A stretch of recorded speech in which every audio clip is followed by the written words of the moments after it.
కేటీఆర్ నేరారోపణ చేయబడ్డ ముద్దాయి అనే అంశాన్ని పక్కన పెట్టేసి తనే ప్రభుత్వాన్ని డైరెక్ట్ చేస్తున్నట్టుగా తనే పోలీసులను డైరెక్ట్ చేస్తున్నట్టుగా కనబడుతున్నది. నిన్ను ఏసీబీ విచారణ చేస్తుంది. ఏసీబీ నువ్వు విచారణ చేస్తలే. ఏదో వెనకటికి బ్రహ్మానందం అలీ దాంట్లో అలీ మిషన్ డిటెక్ట్ చేసినట్టు, అలీ మిషన్ చెక్ చేసినట్టు నువ్వు ఏసీబీని చెక్ చేయాల్సిన అవసరం లేదు, ప్రభుత్వాన్ని చెక్ చేయాల్సిన అవసరం లేదు. గుర్తుపెట్టుకుంటే మంచిది. చేసేది దొంగతనం, పైగా మళ్ళా డాంబికాలు, ఓవర్ యాక్షన్స్, ఓవర్ రియాక్షన్స్. నిన్నెవరు అడిగింది, ఎవరు చెప్పమన్నారు? అవన్నీ ఇంటర్నల్ గా జరిగే వాటిని పోలీసుల ఇంటర్నల్ గా జరిగే వాటిని బయట చెప్పొచ్చా? ఇంటరాగేషన్ అంశాలు బయట చెప్పొచ్చా?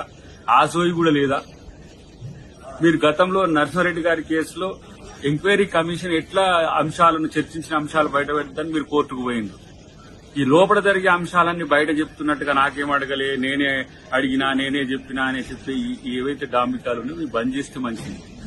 తర్వాత కోర్టులు, చట్టం, న్యాయం పట్ల గౌరవం ఉంటే ఆ వ్యవస్థల పట్ల గౌరవంగా వ్యవహరించడం నేర్చుకోవడం మంచిది అనేది నా హితవు. రేపటి రోజున ఏం జరుగుతుందో ప్రజలు చూస్తారు, ఇలా లోకం తెలుస్తుంది. కానీ నీ యొక్క ఓవర్ యాక్షన్స్ బంద్ చేస్తే మంచిది అనేది నా యొక్క ఆలోచన.